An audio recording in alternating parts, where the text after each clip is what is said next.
The Weird Circle. In this cave by the restless sea, we are met to call from out of the past stories, strange and weird. Bellkeeper, toll the bell, so that all may know we are gathered again in the Weird Circle.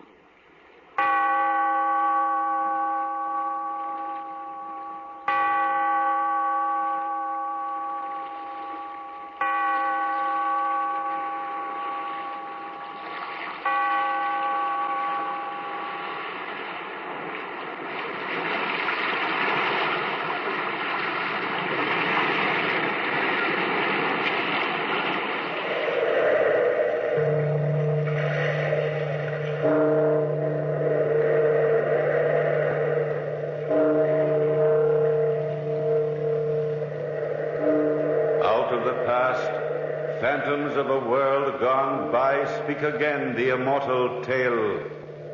A terrible night.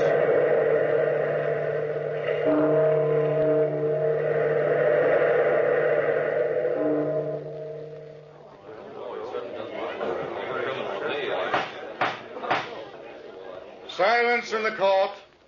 Next witness, please. If Your Honor, please. The next witness is Charles Castar, the defendant in this case. Will Mr. Castar please take the stand? Silence in the court. Place your left hand on the Bible. Do you swear to tell the truth, the whole truth, and nothing but the truth? I do. Suppose, Mr. Castar, you tell this court your story in your own words. From the very beginning? Don't be afraid. From the very beginning. Well, I don't know where to start, to be honest. I feel like a man that's drowning. I guess it started the night my wife, Bertha, and her brother, Dick Linton, were helping me to pack my suitcase. Dick and I were preparing to go on a hunting trip in Canada, in the northwest section, when... And don't forget to put the compass in, Charlie. A hunting man needs a compass, you know. Sure he does. Keeps him from getting lost. See how bright my wife is, Dick? She knows all the answers. Oh, I didn't mean it that way. I know, Bertha, I know.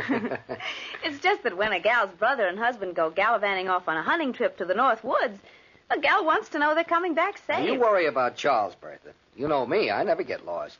You remember the camping trips we used to take when we were kids? You were a Boy Scout then, Dick. He's no Boy Scout now. Hey. Well, let's see, darling. Have I got everything packed in here? Yes, dear, everything. Woolen underwear? You're a lucky man to have a wife gun like my sister, cartridges? Charles. For both guns? Mm-hmm. The cartridges for the hunting gun are in the rear pocket of this suitcase. Uh-huh. And for the .38, they're in your holster. Oh, good girl. Where's your suitcase, Dick? Oh, it's checked at the station. Hey, what time is it? Well, it's almost 10 p.m. Oh, we better be going along, darling. I like to catch my trains with ease. I'll help you close the suitcase, Charles. The best suitcase sitter owner in the world. Yeah, I see what you mean. Yeah, there, that does it. You can get off now.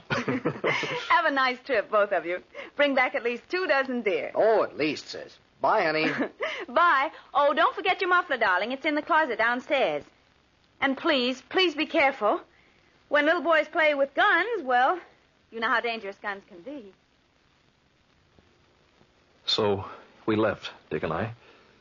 We took the express to Montreal and then traveled by train west of the Hudson Bay to the Northwest Territory, specifically to a small town known as Fort Ray.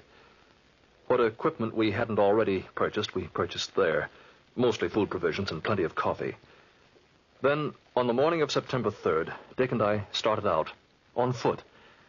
It was a clear, brisk morning, and the air was alive with sounds. Birds chirping, the constant crunch of leaves underfoot. We were both in high spirits, as Dick said. Oh, this is the life, old boy.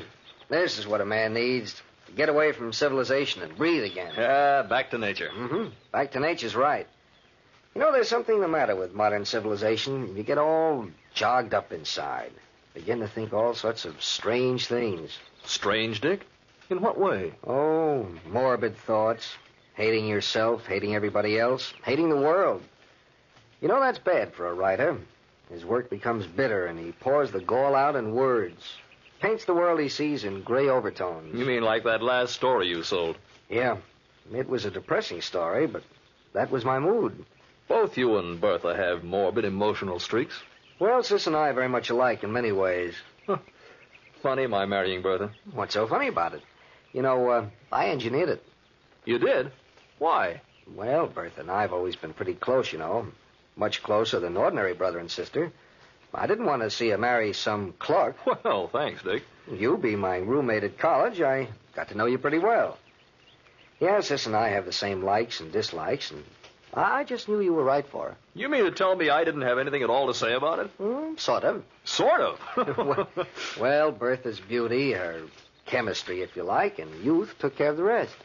You sound like an old man airing philosophy. I told you, I've been civilized too long. You've been a bachelor too long. I think I'll dig up a nice young girl for you. Marriage is a sensation, Dick. Well worth a try. Well, I don't quite like the idea of digging up a girl for me. Sounds like she's been buried already. Here, we turn this way. To the north now. Are you sure? Of course I'm sure. I know these north woods like a... Like a book. Yes, like a book. You'll never get lost with me. We'll be at the next fort by 6 this evening. I still think we ought to have taken a guide along. Oh, nonsense. There's nothing to worry about. Nothing to worry about at all. Just stick to Dick Linton and you can't go wrong. Nothing to worry about. That's the way writers are. So sure of themselves. Except they ought to stick to paper and pencil, not to their memories of North Woods. At 6 o'clock in the evening, there wasn't a fort in sight. And by 10 o'clock that night, even die-hard Dick had to admit. Well, we're lost. No. Yeah, we're lost. I'm sorry, Charles. Well, you're being pretty monosyllabic about the whole thing. Normal under the circumstances. Hey, that wasn't the wind, was it, Dick? No, wolves. Wolves? Not afraid of them, are you? Oh, no, I love them, especially at night when I'm cold and hungry. And they are, too. Well, we'll have to sleep in the trees. You'll have to sleep in the trees. I wasn't built that way. You can't sleep on the ground. You'll never live through the night if you... I'm not sleeping on the ground, Dick. I'm walking until we find someplace. Well, we might not find the fort till tomorrow morning. Or tomorrow evening, but whenever it is, I'm going to find it as soon as possible. Even sooner than that, if that keeps up. You coming with me? Sure, I'm with you. Oh, boy, I'm hungry. Oh, say, wouldn't a nice, thick, luscious steak taste good? You know, one of the charcoal broiled variety, dripping with butter and fried onions. Oh, stop it. Or one of Bertha's lamb stews with mashed potatoes and rich tomato gravy. If you want to die, just keep on talking. Just the thought of food, and I'm a murdering maniac. Oh, how about a real English roast beef with Yorkshire pudding? Oh, you're asking for it. I wonder just how hungry that wolf is. Maybe he won't mind if his meat isn't cooked, huh? I'm sure he won't. They're carnivori, which means in Latin carnivorous, or man-eaters. Hey, Charlie. Huh? Look, straight ahead of you. Isn't that a light over there? Well, yeah, I think so. Hey, maybe it's the fort. No, it's not the fort here. We're miles off the beaten track. Well, what is it then? I don't know. Looks like a cabin from here. Oh, I'm not particular. Let's find out. Fine, I'll lead the way. Oh, no. You've led the way so far, but this time, Dick, my boy, I'm leading. Follow Charlie and see some food. Food? Food. Whoever lives there must eat. Maybe it's not steak, but it's something.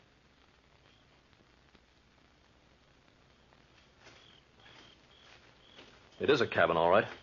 Shall I knock on the door? Well, you can't get in any other way. Who can't? This rickety old shack could be blown down by a good strong breath. Funny-looking place, isn't it? I'm not amused. Knock on the door. Such a timid knock. My hand's numb. Yeah, we'll try it again.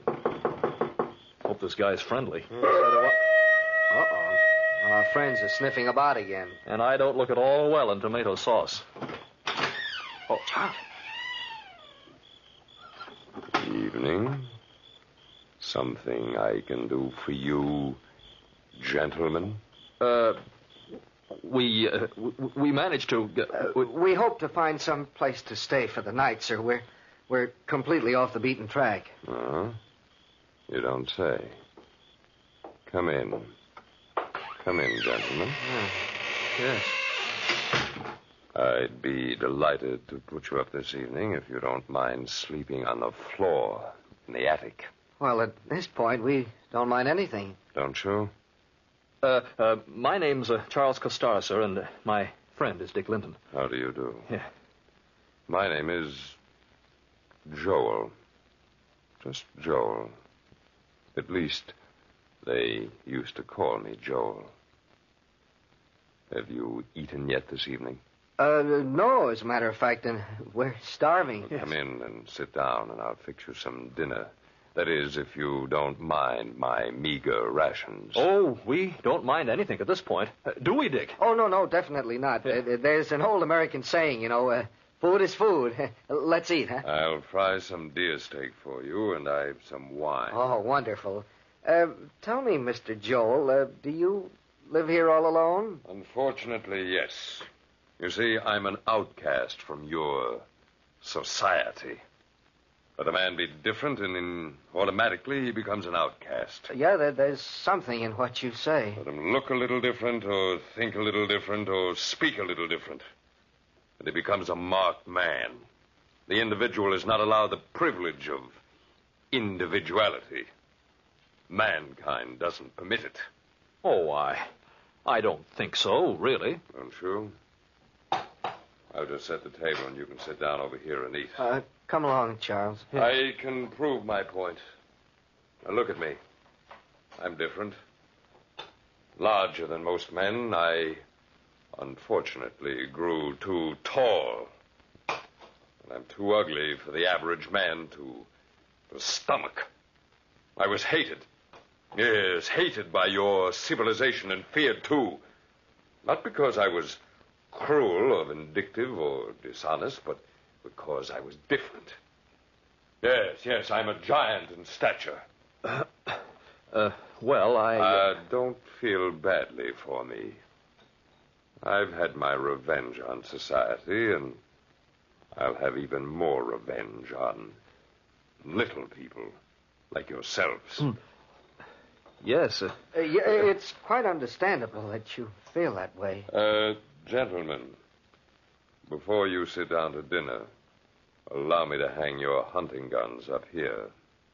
They'll bother you if you carry them around. Oh, well, we really don't mind. I mind. Your hunting gun, sir. And your hunting gun? There. Now I've both. I'll just hang them up here. You say you live alone, Joel? Yes. That shoe in the corner, that was never your shoe. It's too small for you. You're very observant, Mr. Linton. No, that wasn't my shoe. I found it in the forest one day and brought it home for the purpose of remaking it, like that coat hanging over there. Found a coat and a shoe lying in this outlandish district? Yes, a coat and a shoe. Of course, they were on a man, but he was dead. He died of... I don't quite know what he died of. His legs had been gnawed off by some prowling beasts. Oh, he must have become lost out here, like ourselves, huh? Exactly like yourselves, gentlemen. Exactly like yourselves. Dinner's ready.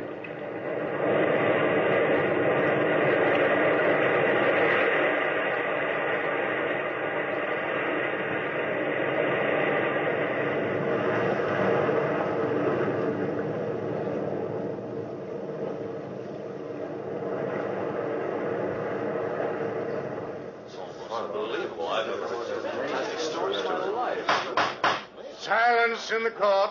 Silence in the court. Go ahead with your testimony, Mr. Castar.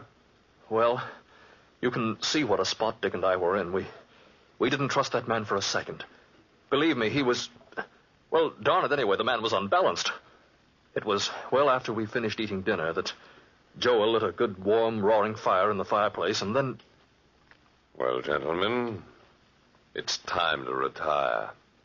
I'm sleepy, and I'm sure you two are. Yes, very sleepy.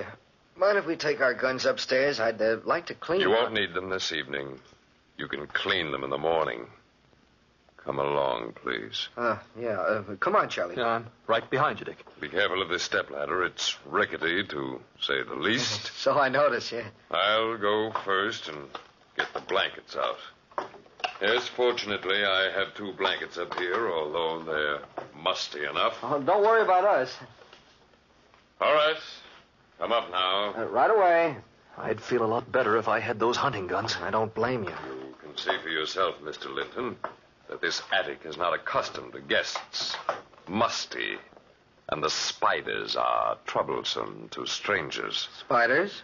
They are my friends, my only friends.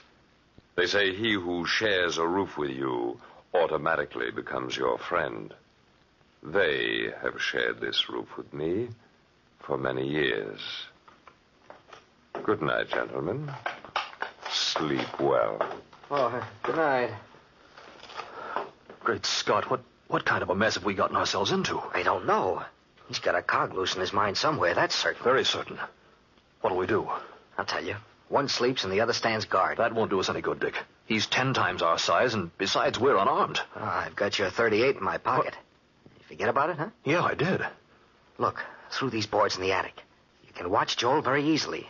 The fireplace throws a nice light on him. How will we arrange the watch? Well, you go to sleep for an hour. Yeah. Then I'll wake you up, give you the gun, and then I'll go to sleep for an hour, and you stand guard, okay? Yeah. What time is it now? 1 a.m. What's he doing down there? He's curling up on the floor near the fireplace. About to go to sleep. I hope he sleeps well. Too well to wake up. In case he doesn't, I hope your gun works, that's all. Oh, I'm so sleepy. Good night. Proceed, Mr. Costar. Yes, I put my head on the floor and slept. But I slept a troubled sleep, a restless sleep, and my hands kept clawing the floor, a floor that was alive with insect life. Then, no sooner had I put my head on the floor than it seemed Dick nudged me. Wake up, wake up. It's 2 a.m. Huh?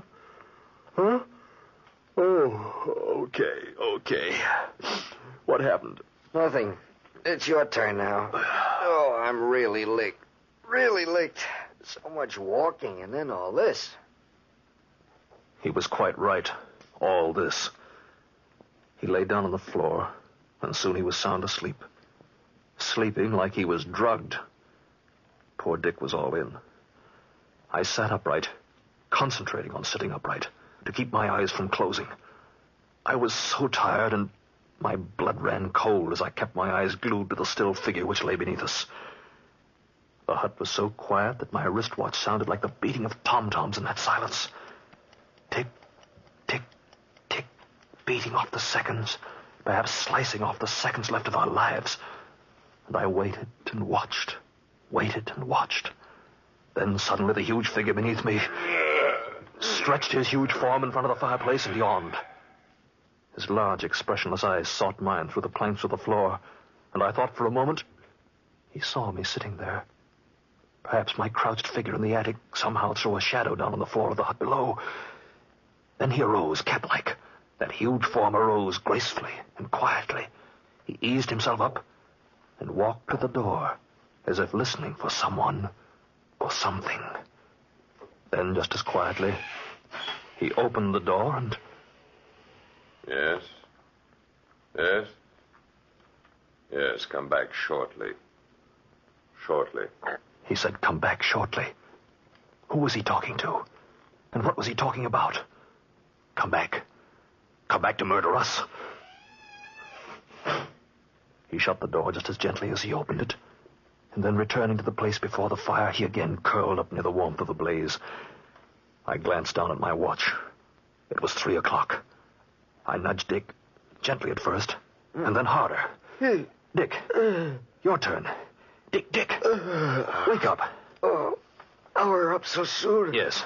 Here's the gun. Okay, I'm awake. Anything happened? Listen, he's got an accomplice. What? Somebody was standing outside the door a while back. He told him to come back shortly. That explains the small shoe, maybe. Maybe. Oh, I'm so tired, I don't think I can sleep. I don't think I can sleep. You'll sleep. Just relax. I don't think so. Really,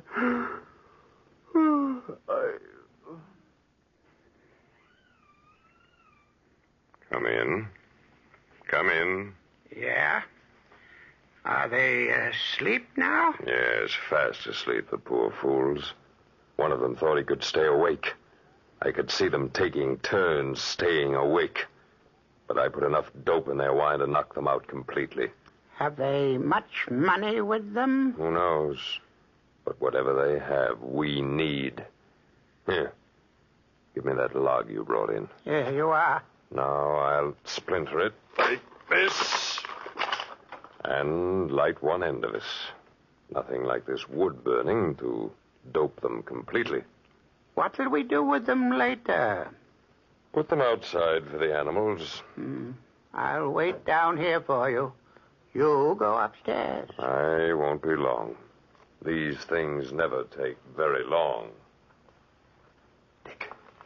Dick, give me the gun. Give me the gun. Dick, have you fallen asleep? Dick, wake up. Dick, are you doped?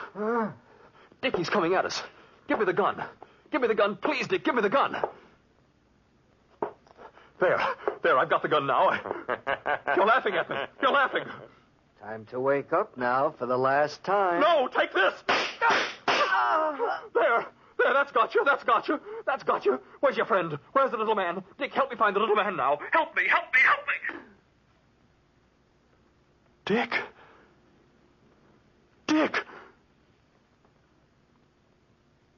I was stunned. Completely stunned. The room looked strange to me. The smoking gun in my hand looked strange to me. The whole world seemed to blot out in front of my eyes, and suddenly I looked down at the dark mass lying at my feet, and then I looked up. My eyes were absolutely level with Joel's eyes as he climbed up into the attic. Then, in a voice filled with horror, he said, Great Lord, sir. What have you done? You've killed him, and he was just about to wake you. Yes, I killed Dick Linton, my best friend, when he was just about to wake me. I'd been dreaming, and I killed him. Thank you, Mr. Castar. My next witness is Dr. Harding. Dr. Harding, will you please take the stand? Yes, sir. Place your left hand on the Bible. Do you swear to tell the truth, the whole truth, and nothing but the truth? I do. You heard the testimony of the defendant, Dr. Harding. I did, sir. Is it possible for a man asleep as he was, to fire the gun load at his best friend because of a nightmare? It was more than a nightmare. It was somnolentia, sleep drunkenness. Overtired as Mr. Coster was, his nerves were overtaxed, and his fears and suspicions had been aroused. This result is perfectly natural and certainly medically sound. The defendant was not in his right mind at the time of the murder. Thank you, Dr. Harding. Gentlemen of the jury, to sum up this case, Joel the giant had told his guests the truth about the shoe. At the time he opened the door, he was just talking to his dog, who had been scratching outside. But to a man mentally exhausted and filled with fear, Joel's actions were certainly those which would arouse suspicion. Gentlemen, in behalf of my client, I beg leniency. Leniency. Bertha, please, darling. It was all explained in court. This doesn't change anything between us, nothing at all. Doesn't it? I love my brother more than you can understand, Charles. I know the court has ruled you innocent. But a court of law has very little to do with a woman's heart. If you love me, Bertha... I'll always love you. But I'll never be able to trust you again. There are 7 days in a week, Charles. Some of those days, I'll love you and forget this whole horrible affair. But more days, my brother's face will loom up in front of me. But Dick would understand. I wouldn't see you because his face would stand between us. I'd spend those days hating you. So, I'm leaving you, Charles. Take good care of yourself. I can't help it. I hope you understand. Bertha, please. Goodbye, Charles. Bertha. I told you, Charles Castar, I hate civilized society. Don't feel badly for me. I'll have my revenge on society. I'll have even more revenge on little people like you.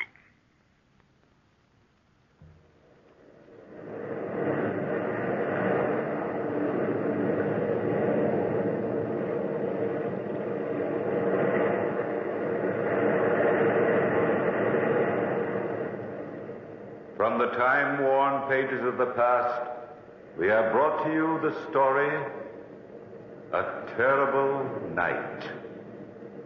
Bellkeeper, toll the bell.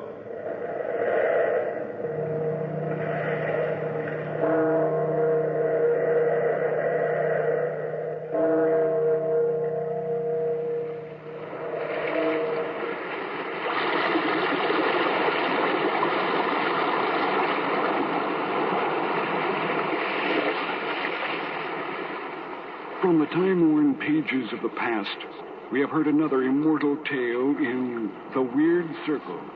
Bellkeeper, toll the bell.